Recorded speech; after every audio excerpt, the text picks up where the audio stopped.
हरी विठ्ठल श्री ज्ञानदेव तुकाराम पंढरीनाथ भगवान जय मौली ज्ञानेश्वर महाराज जय जगद्गुरु संत तुकाराम महाराज जय गुरु गंगागिरी महाराज जय सद्गुरु श्रीपाद रामदास महाराज जय गुरु पांडुरंगदादा महाराज जय श्री स्वामी समर्थ महाराज जय हर हर महादेव.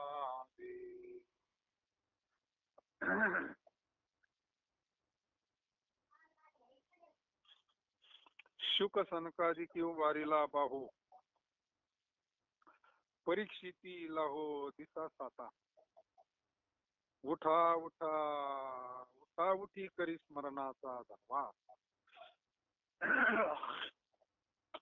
धरवत नाही धरवत देवा नाही धीर त्वरा झाली गरुड टाकेला मागे द्रौपदीच्या लागे नारायणी तुका म्हणे करी बहुत तातडी प्रेमाची आवडी लोभा फार उठा उठी करी स्मरणाचा धावा धरवत देवा नाही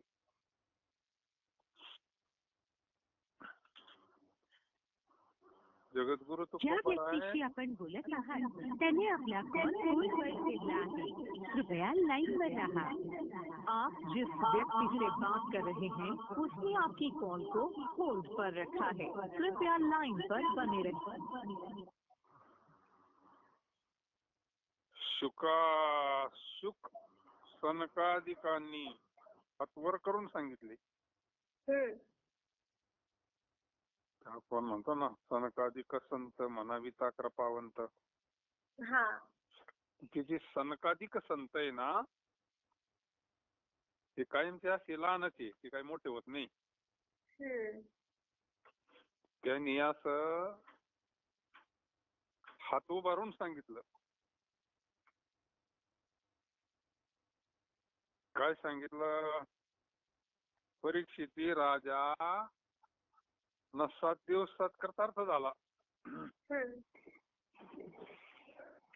सर्टिफिकेट मिळालं त्याला नाही का? आपण मग रात्री विषय पाहिला. परीक्षितीला शाप झाला. 7 दिवसामध्ये कृष्ण कथा ऐकली म्हणजे भागवत. आणि चिंतन आहे ना चिंतन. आता डोक्यात काही नाही ना दुसरं एवढं वैराग्य 7 दिवसात जायचं म्हणलं होतं मागचं काय विचार करीन.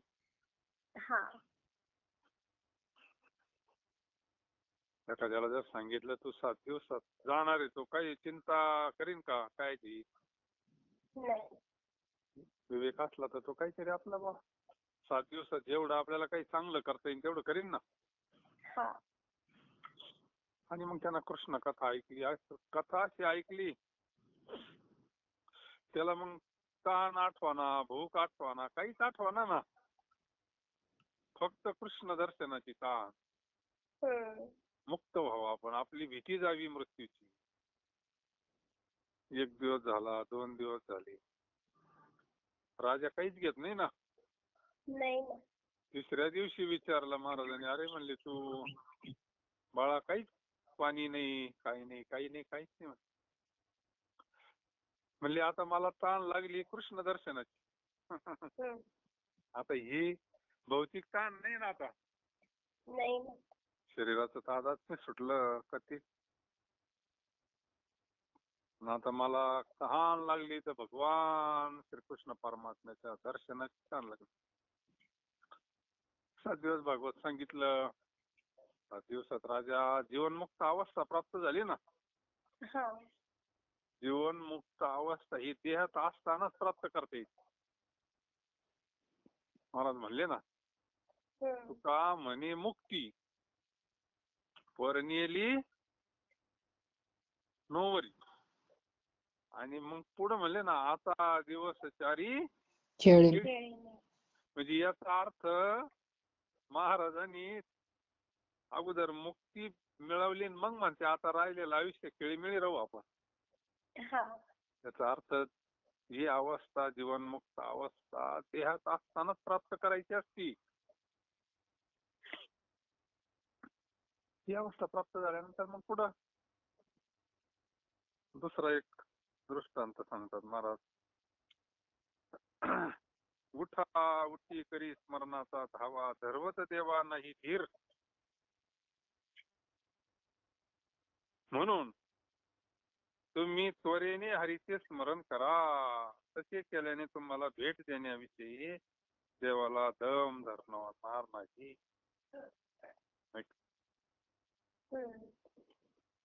म्हणून तुम्ही काय करा, त्वरेने हरीचे स्मरण करा. झडझडो निवाईलानी ये भक्तीच्या वाटेला जिया पवसी अव्यंग निज धाम माई. मग तू काय कर, उठा उठी म्हणजे लवकर. हा. उठा उठी याचा अर्थ लवकर वैराग्य. सारासार विचार करा उठा उठी म्हणलंय ना. उठा उठी शब्दाचा अर्थ घ्यायचा लवकर. कल करे सो आज, आज करे सो अभी. वक्त निकल जाएगा स्वास्थ्य करेगा कब. उधारीचा नको करू बा उद्या, करू उद्यापासून सुरुवात. आता उद्या उगतो का. दुकानदाराच्या तिथे लिहिलं राहतं आज रोकन उद्या उधार. आता तो उद्या कधी दुसऱ्या दिवशी गेलं तर बोर्ड तेच राहत. आज रोक उद्या उधार म्हणजे उधारीची ना आपली काव गाठ व्हायची नाही का. वा उठा उठी करी स्मरणाचा धावा.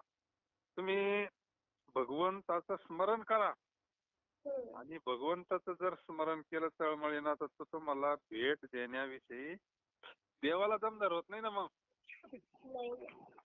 मुलगा जर रडायला लागलं तर आईला दमदार होन का. लहान मुलगा जर चांगलं रडायला लागलं ना आई पार हातात काही असलं तर टाकून देते त्याला घेते ना. त्याला दर्शन द्यायला येते ना. तसा भगवान परमात्मा अशा भक्ताला दर्शन लगेच देतो. त्याला धीर नाही धरवत, दम नाही धरवत.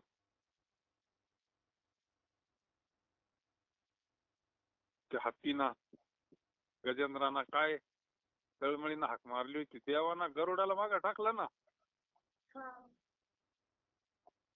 गरुडाचा किती वेग सांगितलाय त्या रामायणामध्ये. पण देवाला दम नाही धरवला. गरुडावर बसायचं मग जायचं. देव त्याच्या अगोदर गजेंद्राचा धावा केला विठ्ठाई. म्हणून महाराज म्हणतात त्याला धीर नाही धरवत. त्वरा झाली गरुड टाकेला मागे द्रौपदीच्या लागे नाराज. त्यावेळेला हरी मनोवेगापेक्षाही ज्याचा वेग जास्त आहे. इथेही सांगितलं पहा रामायणात आपण ऐकलं होतं ना गरुडाचा वेग किती. आता इथं सांगितलं मनोवेगापेक्षा ज्याचा वेग जास्त आहे अशा गरुडावर बसून. आता हे मन कसं आहे पहा ना. मनाचा वेग किती आहे. आता डोळे झाकायचे ना. आपण काशीला गेलो होतो आठवले का. गेलं मन काशीला.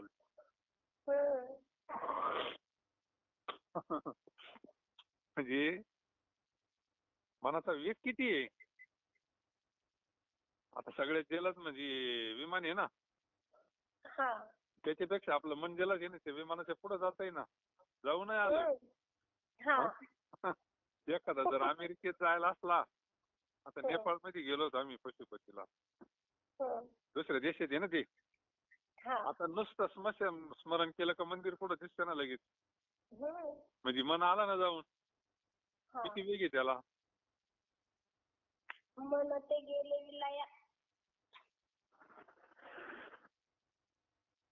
मग त्या मनाला जर इतका स्पीड आहे तर गरुडाला त्याच्यापेक्षा जास्त स्पीड आहे. त्यावेळेस हरी मनोवेगापेक्षाही जास्त वेगा ज्याचा गरुडावर बसून द्रौपदी करता जात होते त्यावेळी त्यांना गरुडाची गती मंद वाटली. कारण द्रौपदीवर प्रसंगच तसा होता ना. द्रौपदी आता पतिव्रतेचा नंबर लागतोय आणि द्रौपदीवर प्रसंगच तसा होता ना. तिला असं वाटलं जरी दुर्योधन मूर्ख आहे, दुःशासन मूर्ख आहे, म्हणजे पांडव बसलेले ना आपले मालक, एक सामान्य आहे का धर्म आहे? अर्जुन का साधा पराक्रमी आहे का? आणि भीमदादाचं तर काय विचारायचं? म्हणजे तिला असं वाटत होतं की सभा म्हणजे तिथं भीष्माचार्य होते, द्रोणाचार्य, कृपाचार्य असे धर्मज्ञ महापुरुष बसलेले होते ना. मग ते कशी काय आपली विटंबना होऊन देतील? दुर्योधना दुःशासनाला सांगितलं होतं ना, त्यांना प्रतिज्ञाच केली होती ना. तरी तिला असं वाटलं भीष्माचार्य म्हणजे काही सामान्य नाही ना. परंतु दुःशासन साडी वडितोय, कोणीच उठाना ना. आता मग एवढं भीष्माचार्य द्रोणाचार्य का उठाना? दुर्योधनाचं अन्न खाल्लं ना.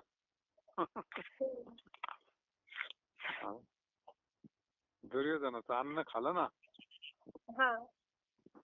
म्हणजे आता गंज खरं कळतंय, धर्म कळतोय, पण आता काहीच करता येईना ना दुर्योधना पुढं. आणि यांना तर आता हे जिंकलेच होते पांडव, यांचा काही विषय नव्हता नाही का. आणि मग कोणीच उठाना आणि तो तर साडी ओढितोय. आता काय करायचं? वस्त्रे हरणे वस्त्रे कैसी झाली माऊली महाराज म्हणतात. तिचं वस्त्र हरण करतोय. आता शेवटी तिनं भरपूर ओढण्याचा प्रयत्न केलाय, दोन्ही हाताने साडी धरती, तो ओढितोय. तोपर्यंत देव कुठे येतोय? जवळ ती ओढिती तोवर अनन्य झाल्याशिवाय तो येत नाही ना. पण ज्या वेळेस तिची शक्ती संपली मग तिनं वर हात केले ना. ज्या वेळेस तिनं दोन्ही हात वर केले म्हणजे शरणागती केली, भगवंता आता धाव घाली आई आता पहा. मग भगवान श्रीकृष्णाचा धावा केलाय. तसा धावा तुकाराम महाराज म्हणते करायला पाहिजे. म्हणून तुम्ही त्वरेने हरीचे स्मरण करा, मग काय देवाला जमणारच नाही. ज्यावेळेस वर हात केले मग त्यावेळेस भगवान परमात्माच तिथं प्रगट झाले ना. तिचे वस्त्र देव झाले ना. अंबर अवतार धारण केला ना देवाना. तो साडी ओढितोय, दुसरी साडी आहेच तो ओढितोय. साडी कुठं संपत नाही ना. तो पार हे झाला ना, बेशुद्ध पडावर आला, साडी संपना ना. आता देव साडी झाल्यावर केव्हा संपन? देवानाच तो अवतार धरला ना, अंबर अवतार. तो ओढितोय. मग त्यांच्या लक्षात आलं आता जाळून टाकीन म्हणले हा नाही का.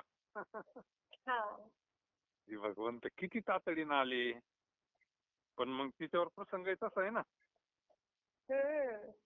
मग महाराजांना हे सांगायचं त्यावेळेस देवाला गरुडाची गती मंद वाटून त्यांनी त्याच्यावरून उडी टाकली. वाती वेगाने धाव घेऊन गरुडात मागे टाकले. आता गरुडाला का होईना काहीतरी वेळ लागणच ना. पण भगवंत कुठं नाही. मग अरे तो कुठं प्रगट होतो ना, आहे तिथंच. त्याला काही येणं जाणं आहे का? आता हे सगुनी म्हणून म्हणावं लागतं आपल्या, तिथून आला तो. हा. तिथून आला आणि इथं काही नाही का तो? नाही ना. पंढरपूरला आहे, इथं नाही का तो? अरे इथं जसाची तसाच इथं आहे. प्रगट तो काय होतो? प्रगट होतो. नामदेव करता प्रगट झाला, द्रौपदी करता प्रगट झाला. म्हणजे त्या भगवंताला, गरुडाला सुद्धा मागं टाकलं देवाना. म्हणून महाराज म्हणतात, त्वरा झाली गरुड टाकेला मागे, द्रौपदीच्या लागे नारायणी. तुका म्हणे करी बहुत तातडी, प्रेमाची आवडी लोभा.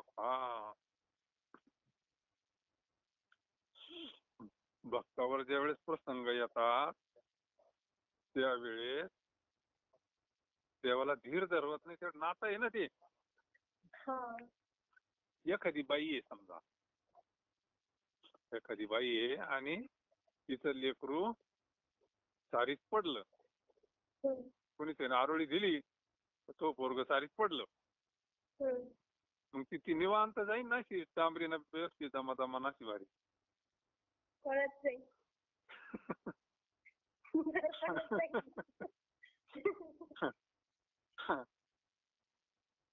मग ती का पाहिन का मध्ये काय काटे आहे का, कुठे आहे का, मका आहे का, काय काहीच नाही ना. ती नुसती धावन ना. तिच्या कानावर आल्यावर तुझं पोरग सारीत पडले म्हणून ती कशी जशी धावती ना, तसा देव धावत असतो. कारण देवाची लेकरं आहे ना. तो कया बंधू म्हणे द्रौपदीचा धावा कैसा अवंगच आहे ना तो. मग कोठे गुंतला द्वारकेच्या राया, वेळ कासा कया लावी याला, दीनानाथ प्रीत सांभाळी आपुले. मग आता काय विचारू नको, काय पाप केलं का पुण्य केलं, काय केलं. प्रसंग असा आहे, आता तू फक्त धाव. ज्या व्यक्तीशी आपण बोलत आहात त्याने आपला कॉल होल्ड वर ठेवला आहे, कृपया लाईन वर राहा. आणि मग काही म्हणले बाबा, संतांवर प्रसंग आल्यावर देव जातो. काही प्रसंग आले ना, आता पार चोखोबांच्या मंडळीचा प्रसंग असं सगळ्यात. आता आपण काकडे दुसरी मालिका म्हणतो. हा, मग देव दुसरा कोणाला काय पाठवितो असं? तुमचा देव दुसरा कोणाला का नाही पाठवी? त्याच्याकडे काय कमी आहे का काही? एखाद्या डॉक्टरला पाठवून द्यायचं का ना? हा,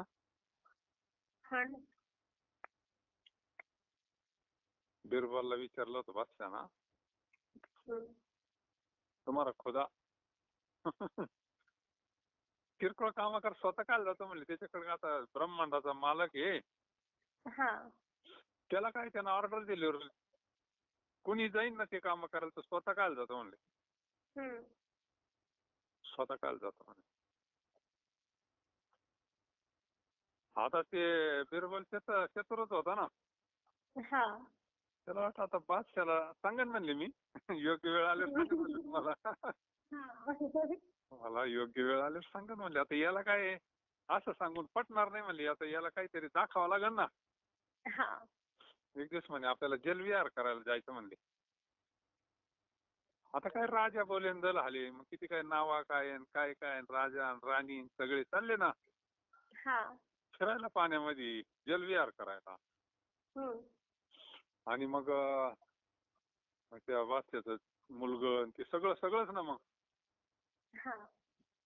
बिरबलना त्या मुलासारखंच असं बनवलं, भारी बावली जशी बनितो ना आपण, तसं एकदम भारी बनवलं. चांगलं मध्ये गेले आणि दिलं फेकून पाण्यामध्ये. ते आता ते बादशाचं पोरगच फेकून दिलं असतं. त्यानं जेव्हा पाहिलं ना, आपलं पोरग फेकलं बिरबलना, त्यानं दिली ना उडी टाकून लगेच. आणि उडी टाकली, ती धरून फिरून आणलं. मग त्याला विचारलं, काय महाराज म्हणले तुमच्याकडे एवढी शेण असतं ना, तुम्ही काय उडी टाकायची म्हणले. अनुभूती आणून दिली. तुमच्या हाताखाली किती एवढी मिलिटरी म्हणले, तुम्ही काय उडी टाकायची म्हणले. कोणाला सांगितलं असतं तर आणलं असतं ना. त्याला प्रश्नाचं उत्तर भेटलं का नाही मग. प्रॅक्टिकल करून दाखवलं. प्रॅक्टिकल करून दाखवलं.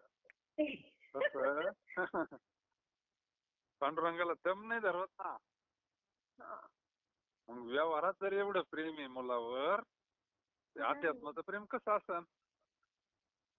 इथं तर सगळं ओवाळून टाकलेलं असतं ना. एक भगवंत सोडून त्याला दुसरा कोणता आधारच नसतो ना. म्हणून तुकाराम महाराज म्हणतात,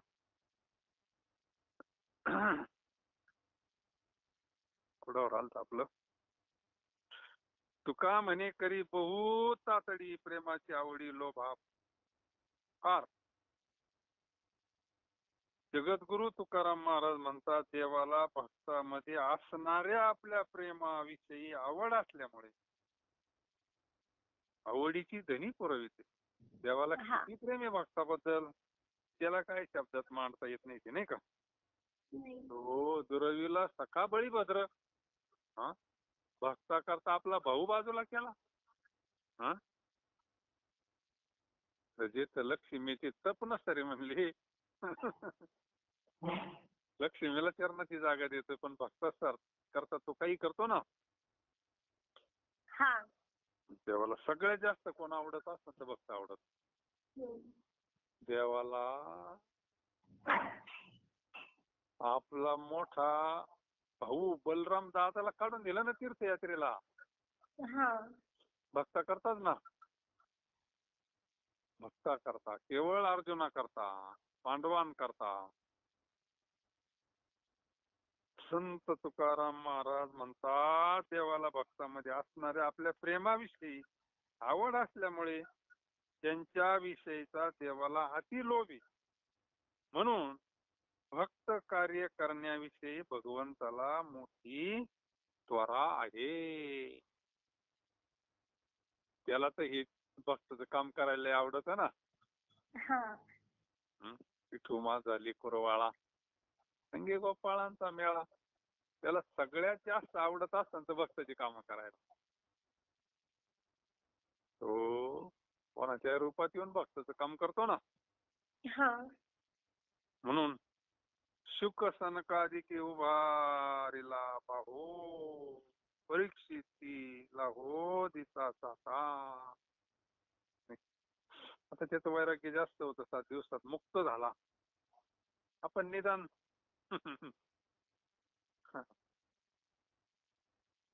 शरीर पडायच्या आधी तरी मुक्त व्हावं, नाही का. उठा उठी करी स्मरणाचा धावा, धर्मत देवा स्थिर.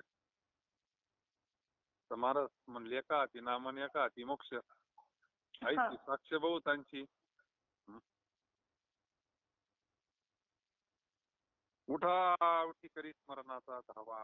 रोपच असते, रोपच सगळ्यात महत्वाचं असतं. म्हणून उठा उठी करी स्मरणाचा धावा. आपण काय करावं, त्याचं नामस्मरण करावं, त्याचं स्मरण चिंतन करावं. मग देवाला धीर धरवत नाही. धरवत देवा नाही देत, तुरा झाली करू टाकेला मागे, द्रौपदीच्या लागे नारायण. म्हणून उठा उठी करी स्मरणाचा धावा. का म्हणे करी बहुत तातडी, प्रेमाची आवडी लोभा फार. उठा उठी करी स्मरणाचा धावा, धरवत देवा नाही.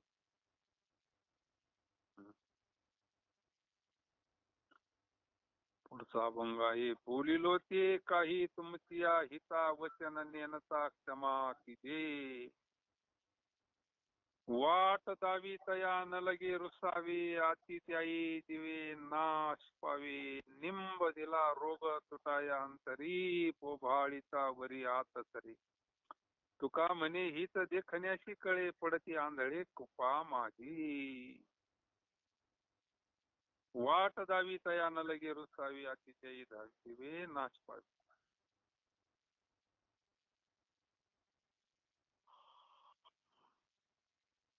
जगद्गुरु तुकोबारा या अभंगातून सांगतात, मी जो काही उपदेश केला तो केवळ तुमचे हित व्हावे म्हणून. हा. जसं आई वडील मुलाला सगळं सांगतात तिथे चांगलं व्हावं म्हणूनच ना. मग संत काय जो उपदेश करतात ते आपल्या कल्याणाचाच उपदेश असतो. एखाद्या ते आपल्याला बोलतात कारण ते आपले मायबाप आहे ना. हा. तुम्ही संत माय बाप कृपावंत काय मी कथित कीर्तिवान. म्हणजे संत आपले मायबाप आहे. हा. त्यांनी जो उपदेश केला तो आपल्या हिताचाच आहे ना. हा. हित ते करावे देवाचे चिंतन. आता तरी पुढे हाचे उपदेश नका करू ना आयुष्याचा. म्हणजे आपल्या हिताकरता तुझ्या हितासाठी करीती वसवशी. संतांना हित कळालं बाकी हित नाही कोणाला कळालं दुसरं. देवाला कळालं पण मनुष्य शरीर मिळालं नाही ना. मनुष्य शरीर मिळाल्याशिवाय हित करता येत नाही दुसऱ्याला सांगता येत नाही. आपल्याला शरीर मिळालं पण हित कळालं नाही. पण ऐकलं संतांचं म्हणून कळालं. मी जो काही उपदेश केला तो केवळ तुमची हित व्हावे म्हणूनच. पण माझ्या बोलण्याचा उद्देश न कळल्यामुळे जर तुम्हाला राग आला असेल तर क्षमा करावी. वेळ आली तर आईबाप पोराला मारतात. नंतर परत दोन हात फिरत्या पाठवून फिरत्या. मग त्याचं आईनं नुसतं पाठवून जरी हात फिरवला. दुसऱ्याच्या बाईनं जर पोराला मारलं तर. शेजारच्या बाईनं जर पोराला मारलं तर पोरग शिव्यात येते.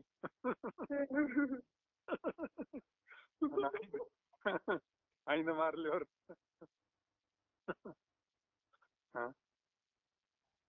होत का नाही.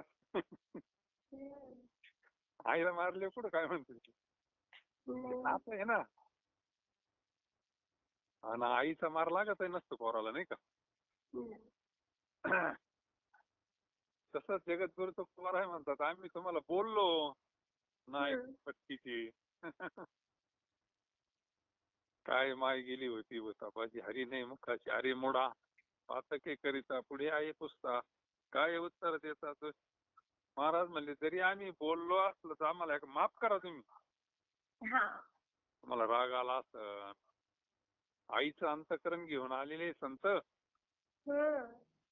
कोटी भार वाहे त्याची सर्व कसा आहे पोरगा असू द्या. आई वडिलांना त्रास देणार असला तरी आई वडील त्याला जीवच घालतील नाही का. आई त्याला जीवच घालीन पिऊन जरी आला तरी. कारण ती आई आहे ना. मग आता संत जो खंडावया गाव घाली का लावणी जयानी केली. हे साधूचं अंतकरण आहे. आईचं अंतकरण असायचं साधूचं अंतकरण कसं असन. म्हणून मी जे काही उपदेश केला केवळ तुमची हित व्हावी म्हणून. पण माझ्या बोलण्याचा उद्देश न कळल्यामुळे जर तुम्हाला राग आला उद्देश जर कळाला तर राग येईनच कसा. नाही. उद्देश न कळाल्यामुळे जरी राग आला असेल तर तुम्ही माफ करा. म्हणजे पाठी भूमिका कशी साधूची. एखादं म्हणून तू मरण सगळं तिकडे बोर्ड काय घेणे आम्हाला नाही का. तसं नाही ना साधूच. व्यवहारात म्हणतो कधी जातोय तो नाही का. साधूच तसं नाही ना.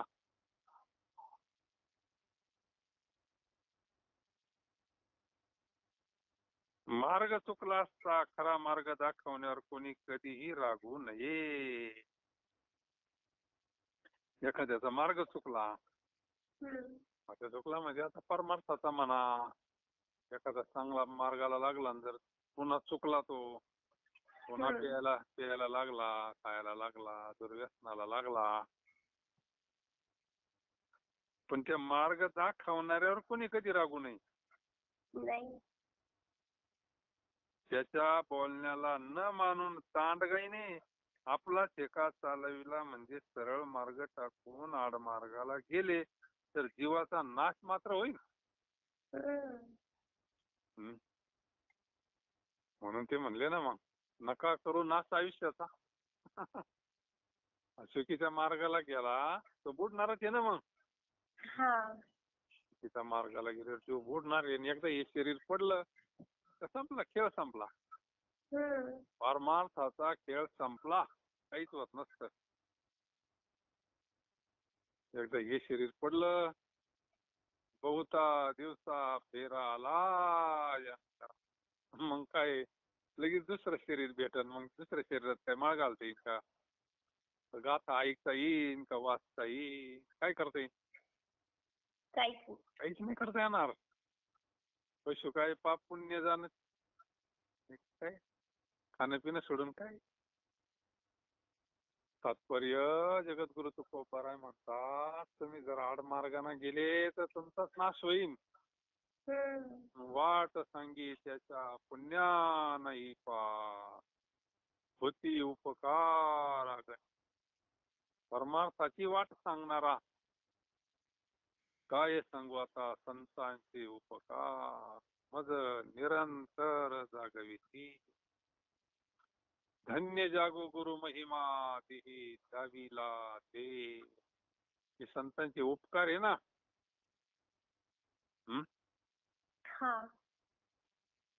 काय उतराई व्हावे त्या गुणी जन्मा नाही याने ऐशी केले. जर दांडगाईनं आपलाच ह्याका चालू ठेवला, सरळ मार्ग टाकून जर आडमार्गाला गेला तर जीवाचा नाश हा ठरलेलाच आहे. आडोगती ठरलेलीच आहे. तो बुडालाच म्हणून समजायचा. त्याला वर काढायला पुन्हा कोण आहे? कोण काढीन त्याला?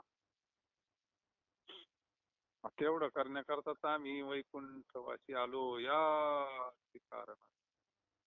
बोलिले जे ऋषी साच भावे वर्ताया झाडू संतांचे मार्ग. आडराणी भरली जग. आडरानात हिंडतात ना. जीव हा भोलीच्या रानात सापडलाय. आडरानात म्हणजेच विषयामध्ये आडवाटेला. आणि संत आपल्याला योग्य मार्ग दाखवण्याकरता येतात ना. झाडू संतांचे मार्ग आडराणी भरली. म्हणून विठू भक्तीचा टांगोरा कळी काळाशी दरारा का म्हणी करा जय जयकार आनंदे.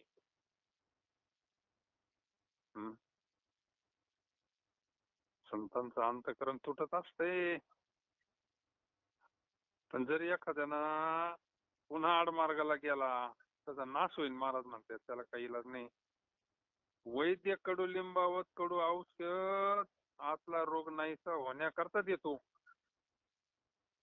ते काही काही औषध इतके कडू असतात ना, ते मुळ्या जाळ्या ठेसून पाहूनच असं वाटतं नको. आता काही रोगावर तर कडुलिंबाचा पाला हे करावा लागतोय. काही औषध इतके भयान औषध आहे आयुर्वेदामध्ये, फार बिबेचं काही औषध बनवतात. काही काही अशा वनस्पती असतात कडू जहर मुळ्या त्या ठेसून त्याचं हे प्यायचं ते प्यायचं. वैद्य कडू लिंबवत कडू औषध आतला रोग नाहीसा होण्याकरता देतो. ते औषध पोटात न घेता बाहेरच्या अंगाला सारवले तर रोग बरा होईल ना.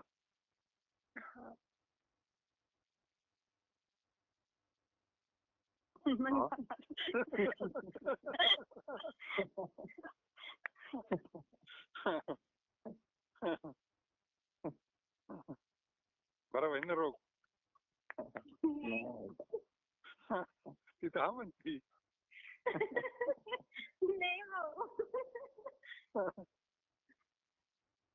समाधी लागली होती काय?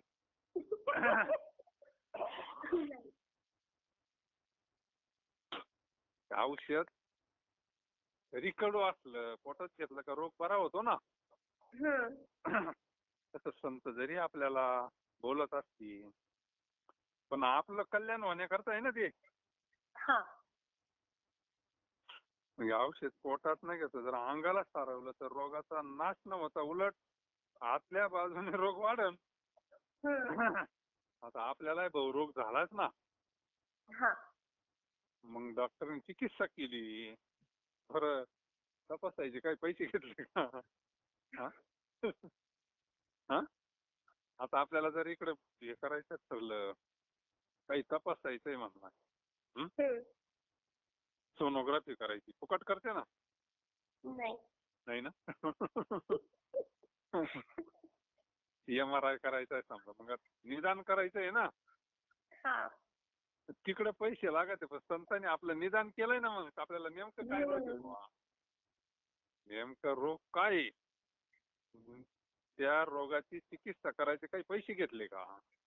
नाही. औषधाचे नाही. सगळं फ्री तरी जवळ. भव दुःख कोण वारी तुझं वाचवण्याची चिंता, मग जातो तुझं वाचून चिंता. कोण भवरोग दुसरं कोण हे करीन? दुसरं कोणीच करू शकत नाही, नाही का? संत डॉक्टर आहे ती, स्पेशल डॉक्टर आहे ती, त्याची फार MS MD आहे ती. भवरोगाय शेजा आणि काय शुल्लकी ब्रह्मरस घे काढा तेने पिढा वारे, त्याच्याकरता पथ्य. बाकीच्या ठिकाणी पथ्य वेगळं असतं, इथं पथ्य वेगळं आहे. पथ्य नाम विठो हे आणि वाचे नशिबी, हे पथ्य येतात. दुसरं ह्या वाचना काहीच करू नये, फक्त बोलावा विठ्ठल, पाहावा विठ्ठल, करावा विठ्ठल, जीवे भावी, हे पथ्य आहे त्याला. ते जर पथ्य पाळलं, तो जर काढा घेतला, महाराज म्हणतात अरे भवरोग जातो तर बाकीचं काय? भवरोग आहे जाय आणि काय शुल्लक आहे. म्हणून संतांची तळमळ असते, ते आपल्याला औषध देतात. आणि मग तुकाराम महाराज म्हणतात की विवेक दृष्टीने पाहतात त्यांना आपले हित कशात आहे कळत. त्यांना काही मशिनरी फिशनरी लागत आपला रोग पाहायला, त्याच्याकडे विवेक आहे ना. संतांकडे विवेक आहे, संतांकडे वैराग्य आहे, संतांकडे सगळं आहे त्यांच्या दवाखान्यामध्ये. त्या पाहिल्याच ते ओळखीचे याला रोग काय, कारण तो प्रत्येकालाच आहे ना. हा, एखाद्याला नाही कोणाला, सगळ्यांना. हा, प्रत्येकाला. आया तो जाएगा राजा, 9 भी मर गए 10 भी मर गए पीर पैगंबर. त्याच्यामध्ये कोणी हुकलंच नाही ना. जो जन्माला आला, ज्यांना शरीर धारण केलं, ती वस्तू आकाराला आली, ती त्यांना चाललेलं ते शास्त्रात सांगत ना. उपजेते नाशे, तिथं काही पर्याय नाही त्याला दुसरा. आणि ते जर चुकवायचं असं, त्याला तेवढा एकच उपाय, संतांचं ऐकावं. म्हणून जगद्गुरु तुकोबाराच्या शेवटच्या चरणात सांगतात, तुकाराम महाराज म्हणतात, जे विवेक दृष्टीने पाहतात त्यांना आपले हित कशात आहे हे कळतं. याहून उलट म्हणजे जे ज्ञानांध आहे ते अंधतम नरकात पडतात. ज्ञान दृष्टी हरपली दोन्ही नेत्र आंधळे.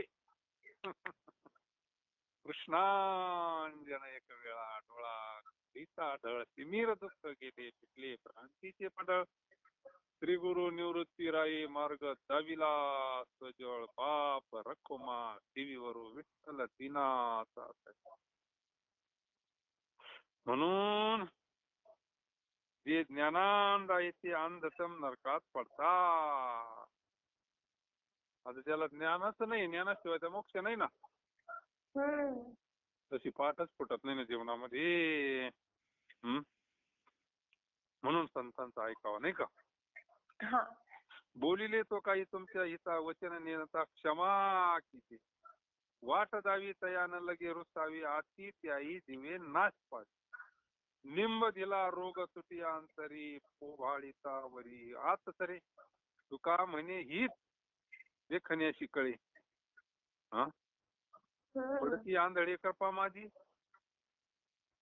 वाट दावी तया न लगे रुसावी आती त्याई दिवे नाश पावी पुढचा अभंग आहे. माकडे मुठीशी धरले फुटाने गुंतले ते नेणे हात तिचे काय तो तयाचा लेखा वान्या हित नेणे काय आपुले ते शुके नळिकेशी गोविले पा विसरोने जाय पक्षी दोन्ही तुका म्हणे ये कायसे पशु जीवन नसले उपाय कायसे नाही का? जो स्वरूपाला विसरला जो मोहात गुंतलाय त्याचा 2 दृष्टांत देऊन महाराजांनी वर्णन केलंय. मग तिथं काही चालत नाही. पारध्याने माकडं धरण्याकरता एका बारीक तोंडाच्या पुरलेल्या मापात पोटाने घालून ठेवले होते. मग त्यांचं ते नियोजनच असतं ना. खेळ करायचं म्हणल्यावर माकडं लागायचं ना. गणप्यान गोदी. मग आता धरायचं कसं? ते धरणं लय अवघड असतं. माकडासारखं इतकं हुशार प्राणीच नाही ना दुसरा. कसा धरायचा? प्रत्येकाकडे युक्ती असतात. त्याला फुटाणे लय आवडतात. मग ते जात्यात असं एक बारीक तोंडाची कळशी घेऊन जात्यात. ती कळशी मग झाडाखाली अशी पुरायची का ती निघाली नाही पाहिजे अशी पुरवायची आणि तिच्यात फुटाणे ठेवायचे. आता यांना फुटाणे लय आवडते म्हणजे जात्यात पाहत्यात. पारजी लांब बसतो निवांत. त्याला माहिती आहे त्याच कळशीचं तोंड असं असतं का हात जातो फक्त असा सरळ मोकळा. ते नियोजन असतं भारी. जात ते माकड पारध्याने माकडा धरण्याकरता एक बारीक तोंडाच्या उरलेल्या मापात फुटाणे घालून ठेवली होती. त्या फुटाण्याच्या लालचीने एका माकडाने त्या मापामध्ये हात घातला. आता फुटाणे म्हणल्यावर आवडीची वस्तू आहे ना. आणि तो फुटाण्याची मूठ भरून हात बाहेर काढू लागला. आता त्यानं मग अशी मोठी मूठ धरली ना आणि मग हात बाहेर काढतो. आता निघन का तो? नाही निघा. आता त्याचा आकार वाढला ना मग मूठ धरल्यामुळं. जाताना हातात काही नव्हतं म्हणून हात गेला मोकळा. आता भली मूठ धरली. बरं मूठ काय त्यांना थोडी नाही धरली. थोड्यानं आवरत नाही ना मन.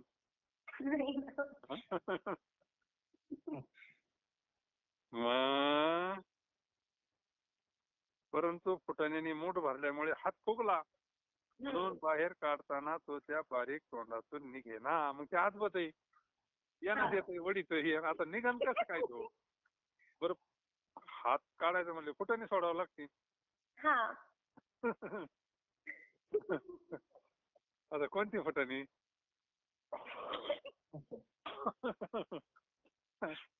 आता आपणही फुटाणेच हातात धरले ना पक्की. सोडायला तयार नाही ना. प्रपंच रुपये फुटाणे आसक्ती हालून देते का आपल्याला? मग आता जर फुटाणे सोडले तर तो मोकळाच आहे. त्याला कोणा धरलं का? मुक्त होता परी बळे झाला घेऊन या छंद माझे माझे.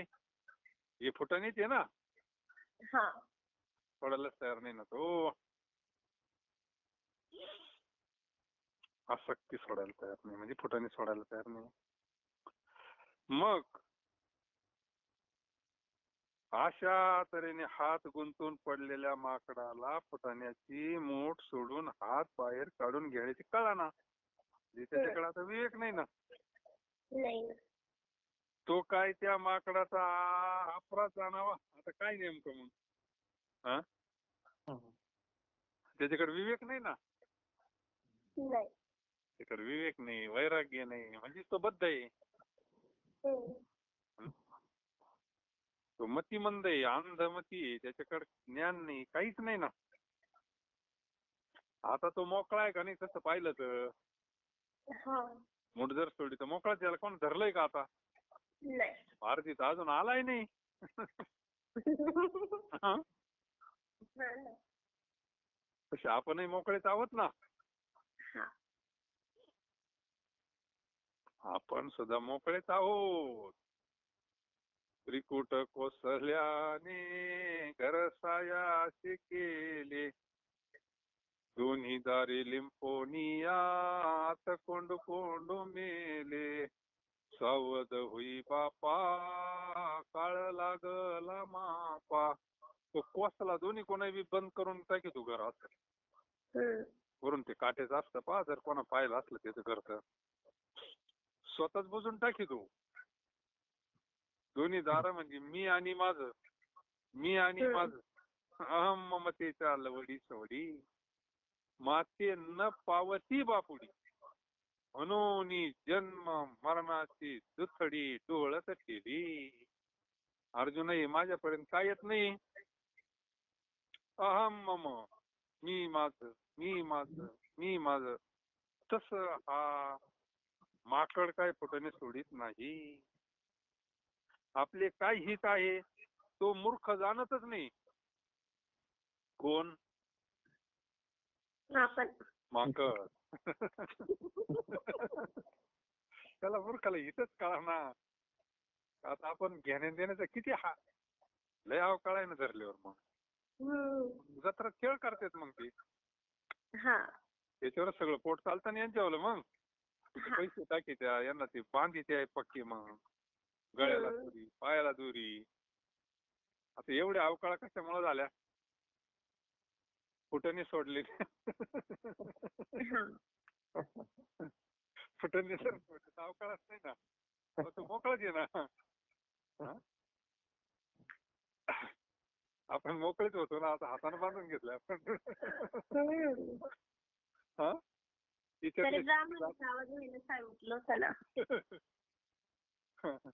विचारल्याशिवाय कुठं जाता येईल ना.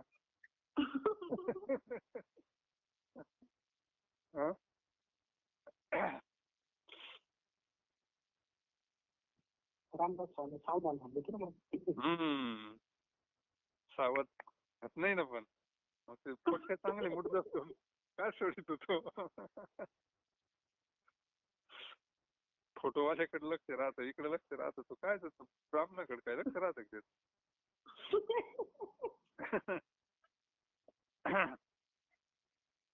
पार ज्याने बांधलेल्या नळीवर काही खाण्याच्या लालसेने. आता दुसरा दृष्टांत दिलाय. जस माकडाचा एक दृष्टांत दिला तसा अजून एक दृष्टांत दिला. माकडे मोठीशी धरले फुटाने गुंतले ते नेणे हात येते. काय तोता याचा लेखावा अन्याय हित नेणे काय आपुले ते.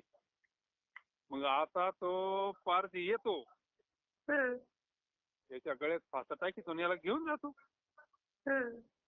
तरी हा फुटाने सोडित नाही. बांधून येते ती काळाची हाती म्हणलं ना. बांधून देते ना मग. तस तो दृष्टांत आहे तसं जीवाचं झालंय ना. आणि साधूची काय अवस्था आहे? आणि मी माझी आईची आठवण विसरले जायचे अंतःकरण. तो संन्यासी जान निरंतर पार्था. काय केलं साधून? फक्त फुटाने सोडले. मी आणि माझं सोडलं ना. झाला मोकळा. मुक्त होता परी बळी झाला. माझं माझं सगळ्या दुःखाला कारण आहे माझं. तनी फुटाने नाही का. प्रपंच रूपी फुटाण्याला माझं म्हणतो, तो सोडायलाच तयार नाही. सोडायचं म्हणजे प्रत्यक्षाने नुसती आसक्ती सोडायची ना. तसं या जीवाचं झालं. आता दुसरा दृष्टांत आहे तेवढा पाहून आपण आवरून घेऊ. आता शुक म्हणजे पोपट. शुके नळी केशी गोविले पाय विसरोनी जाय पक्ष दोन्ही. पोपट धरणारांची आयडिया असते एक. असे जिथं पोपट त्या झाडाला अशी काय करते, दोरी बांधी त्याच्यामध्ये एक नळी ओवी अशी मोकळी नळी असती लोखंडाची. मग ते पोपट येतो आणि त्या नळीवर बसतो. मग आता ती दोरी, नळी मोठी असते दोरी बारीक असते, ती नळी फिरती ना, आणि हा चावड्यानं ती नळी पक्की धरतो. मग तो पोपटही फिरतो ना नळी बरोबर, उलटा होतो तो, फिरतो. मग आता जरी समजा त्यांना सोडलं तर तो पडन का? नाही, उडून जाईल. त्याला पक्षी आहे, 2 पंख आहे ना, त्यावेळेस तो विसरला स्वरूपाला. त्याला असं वाटतं मी पडन, तो आणखी पक्क धरतो. मग ते येतात शिकारी, बेस्ट निवांत पोपटाला धरतात आणि जाते घेऊन इकून टाकीत्या. मग टाकला पिंजऱ्यामध्ये, टाकला जेलमध्ये, नाही का? मग पुनरुपी जननम पुनरुपी. तसं या जीवाचं झालंय जगद्गुरु तुकोबाराय म्हणतात. हा स्वरूपाला विसरला ना, याला सुद्धा 2 पंख दिले ना, बिना सोचका बिना पावका हंसारी, उस हंसन को उलटा फिरावी, वही गुरु का बच्चा रे. याला सुद्धा पंख दिले, पण हा विसरलाय ना स्वस्वरूपाला. त्यानं पक्क धरलंय ती नळी पोपटाना, आणि तो काय सोडायला तयार नाही. आणि मग ती शिकारी येतात आणि तिची सुद्धा शिकार करून घेऊन जातात. हो, त्याचे पंख, तो किती मुक्त आहे ना तो, पण ते भ्रम झाला त्याला. शुके नळिकेशी गोविले पाय, विसरूनही जाय पक्षी दोन्ही. असं विसरूनच गेला का आपल्याला पंख आहे, आपण काय पडणार आहे का? तुका म्हणे ये कायसे पशु जीव, नचले उपाय काही तिथे. तुकाराम महाराज म्हणतात,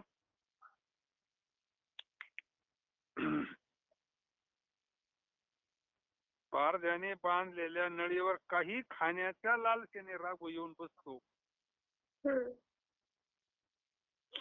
त्या नळीचे भोक मोठे असते, आतील ओवलेली दोरी बारीक असते. त्यामुळे राघू त्या नळीवर बसल्याने नळिका त्याच्या भाराने उलटी फिरते. तीच बरोबर तोही उलटा होतो ना. मग नेहमी फिरण्याने ते आकाश त्याला अति खोल भासते. उलट फिरल्यानंतर तो भांबवतो ना, मग त्याला वर आकाश दिसतं, उलट फिरलं त्याला ते लय खोल दिसतं. मग तो आणखी पक्क तेवढा असा दाबून धरतो, नळी सोडित नाही तो. या नळीवरून जर माझे पाय सुटले तर या खोल आकाशात पडून माझे तुकडे होतील. त्याला वर आकाश खोल दिसतं ना, मग उलटा फिरल्यामुळं त्याला असं वाटतं एवढ्या खाली पडल्यावर मग माझे तुकडे होतील ना. का असं वाटलं त्याला? पंख हेच विसरून गेला ना तो. म्हणजे स्वरूपाला विसरला तो. अशा या विपरीत समजुतीने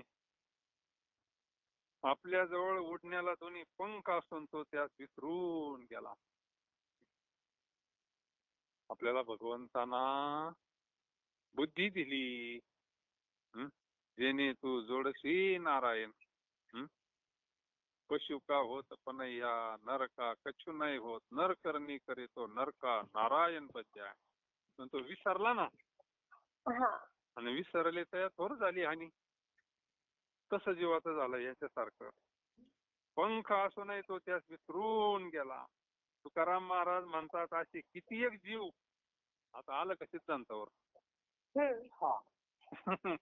अशी किती एक जीव, त्याला काय गणती आहे का मग?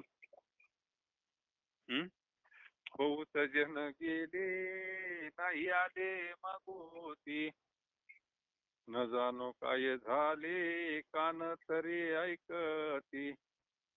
बैसलो संधी भागी तुझ धरोनी चिंती, आता माझी करी चिंता, गान देई भगवंता, अटीपोटी नाही कोणी, निर्विसज्जन संता, भरवसा काय आता, काय आंधळेन पांगळेन याच्यावरच आहे ना सगळं. हा. हम्म. तसं किती जीव, असे किती एक जीव पशुप्रमाणे मूर्ख आहेत. हं. महाराजांनी त्या पोपट्याला नाही मूर्ख म्हणलं, त्या माकडाला नाही मूर्ख म्हणलं, कोणाला मूर्ख म्हणलं, जे गुंतले नाही याच्यामध्ये, दोन्ही दारे लिंपुनी आता कोंडू कोंडू मेले. प्रपंच गुंतू नको पाहे बुडत से पापा, सावध होई बापा काळ लागला मापा. देवाला त्याच्यातच बुडवतो जीव, त्याच्यातच सारखं. साधू संत सांगतात ऐकत नाही ना साधू संतांचं. असे किती एक जीव पशुप्रमाणे मूर्ख आहेत, त्यांच्या पुढे काही उपाय चालत नाही. आता काय संतांनी काय सांगायचं ठेवलं बरं,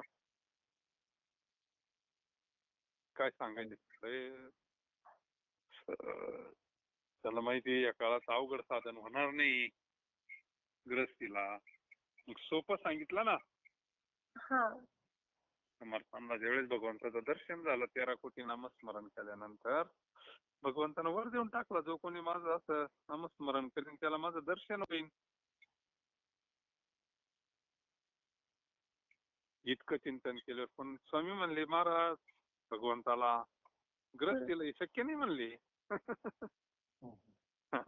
सर्वसामान्य जीव येणं असं या पद्धतीनं नाही करू शकत म्हणले. चालन म्हणले, मग चालता बोलता उठता बसता प्रपंच करता करता नाही का, कामामध्ये काम, काही म्हणा राम राम, असं जरी केलं तरी त्याचं काम होईल ना. म्हणजे आपल्याला इथं काय दिलंय आता, सवलत दिली ना. आपल्या करता त्यांना नियम बदलावा लागला, घटना बदलावं लागली ना. आपलं अखंड पार तुम्ही हरिबोला घेता, हरिबोला देता, सर्व कार्य करता हरिबोला, उठता बसता भांडता सांडता, लोकांती एकांती देहत्यागांती हरी बोला. कुंडलिका वरद हरी विठ्ठल श्री ज्ञानदेव तुकाराम पंढरीनाथ बाप्पा, जगद्गुरु संत तुकाराम महाराज.